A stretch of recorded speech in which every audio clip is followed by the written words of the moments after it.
National Coastal Cleanup Day is basically celebrated every year on the third Saturday of September.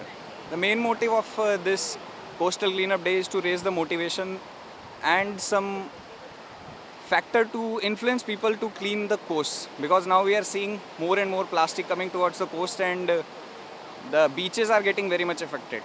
So if this continues at this rate, then ultimately one day our beaches will be full of plastic, and not of any natural beauty will be remaining there.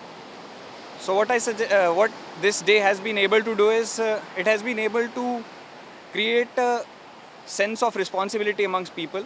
We have organized the cleaning up of the Vainginim beach. All the Cidade de Goa employees have been participating in this every year.